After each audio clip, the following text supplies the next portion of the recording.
Hey everybody, we are teaching Tilt Brush, and this particular episode is about making environmental sketches. Not just a simple landscape, not just a nice little sculpture, but an actual entire immersive world for your VR viewers to get totally lost in. So instead of making a single thing to look at, we actually want to make a whole immersive world for the user to take place and explore. Now, if this was a real-world art piece, we might consider this an installation, where we're actually creating an entire setting, converting an entire room or location into an art piece. So what I'm going to be doing while I do my opening spiel today is I'm going to load in an environmental piece called Deep Forest, but I'm going to let it come in slowly so you can see it appear around me while I talk about making environmental pieces. And then we'll break it down to see what's happening here. So this is an environmental piece called Deep Forest. This is available on Poly if you'd like to play with it yourself.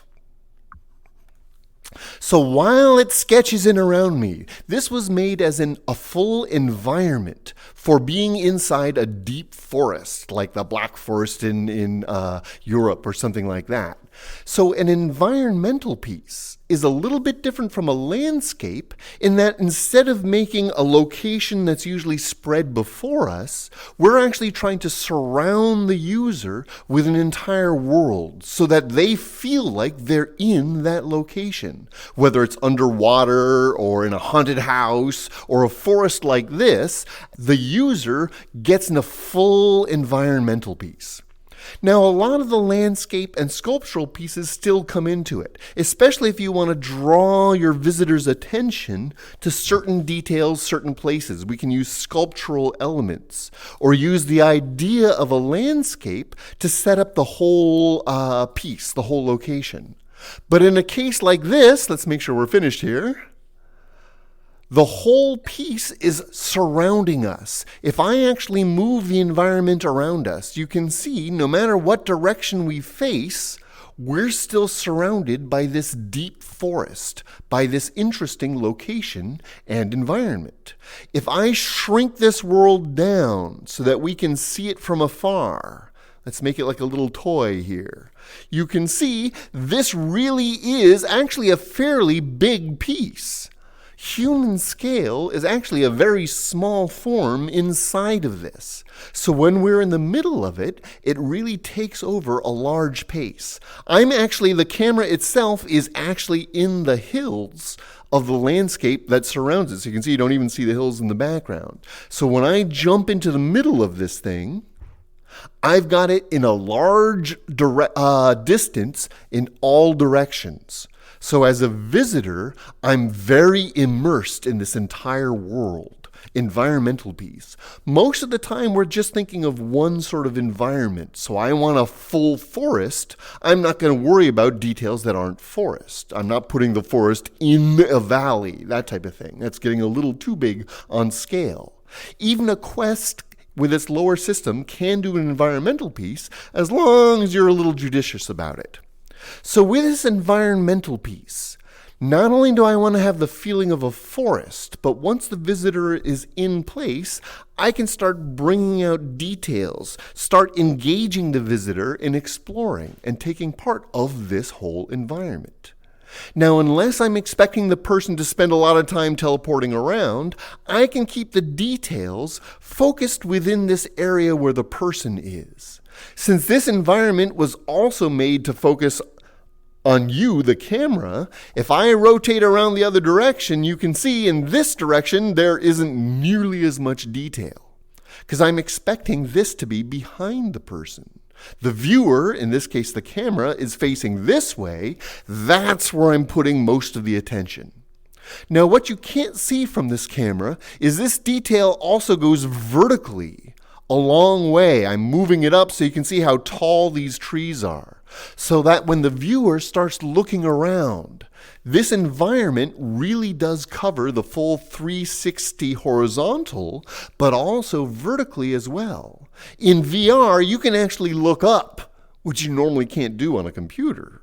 So by looking up, I want to make sure my environment extends that way as well. In the case of a forest, the easy cheat was, after we drew all the trees and things, we then selected the trees, duplicated, and copied it directly above. So if you look closely, you can see how there's a tree trunk here and a tree trunk here, because it's the same picture copied and pasted up here to extend that environment vertically without having to rebuild everything from scratch. Once you've built the user's area, your viewer's area, as the most basic pieces, we can copy those pieces and paste them far and wide to spread that environment out. That way, as we look into the distance, we see tiny trees in the distance to encourage that whole forest feeling. As far as the details go, however, we can do those after the fact based on where you want the user to be, where you want the user to go. In the landscape lesson, we talked about adding more details where you want to focus attention. Since my environment starts here, I added the most birds and flowers and things right here, so the user gets immediately engaged. There are a couple adds for color in the distance, but if we move away from our starting location, there is a lot less actual detail over here. There aren't as many bushes and flowers because this is normally going to be so far in the distance, it's just there for effect. Whereas up close is where we've got all those details. I'm going to load in another environment for us to continue here. This time I'm going to load in an underwater environment. And again, we'll bring in all these pieces as we go. Another full sculptural piece, so as we look in different directions, we're still supposed to get that immersive feeling. We're just going for a slightly different environment here. You can see as pieces come in, this is meant to be looking at a coral reef from underwater. So now we'll get all the rest of the pieces in here. We'll play with the camera. Here we go. So this is sort of where we're supposed to come in. And as we look around, we still feel like we're in underwater. Now, another big part of these environments gets into the lighting. Much more so than normal landscapes and sculptures, where we're just focusing light so we can see it, the environmental lighting will really affect how the user interacts with these pieces. So right now it's still fairly bright and top lit, but if I go into the lighting controls, now I'm just going to blue out this light a little bit for the main top light. We'll bring our lower light around in front and give it a much stronger green element. And finally, we'll blue out our ambient light as well. Strong colors aren't affected as much, but a lot of the details are now bringing out those blue and green shades, bringing in that underwater feeling. Myself, I've got studio lighting, so I'm not affected, but a lot of the little details will start to come out, start to change, depending on how your light source is. In the forest, we had mostly a golden top light with a little bit of a green underlight to get that light reflected off the greenery in the forest itself. Whereas underwater, we want to have everything top light. In fact, here underwater, I'm even going to turn off the fill light completely, make it black, and turn some of these other lights down a little bit. Because the further you get underwater, it's going to get a little more dim. Let's see if we can get rid of this here. We're now done.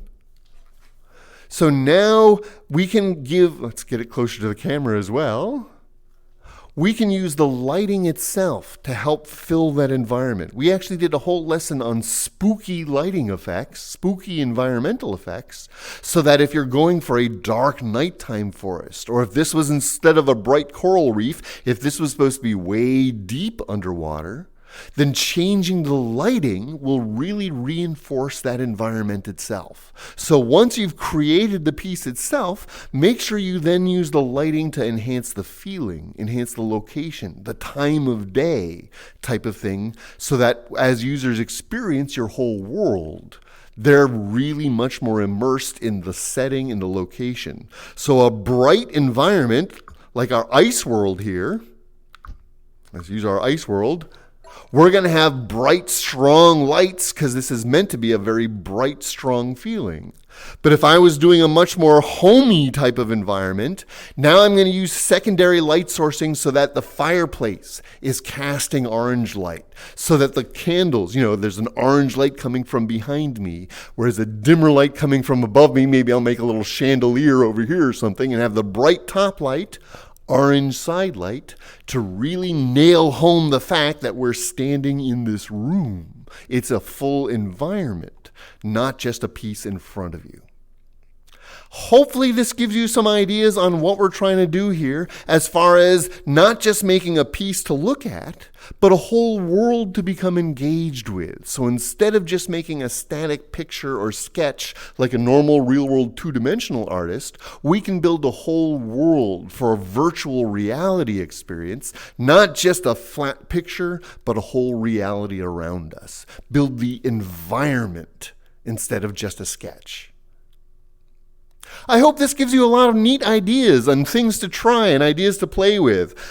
We have a lot of fun doing these, so if you've got questions, let us know in the comments. Or if you have ideas on what you'd like us to teach about, again, let us know in the comments. That's the whole point of us being here, is so you guys can learn to have more fun with Tilt Brush.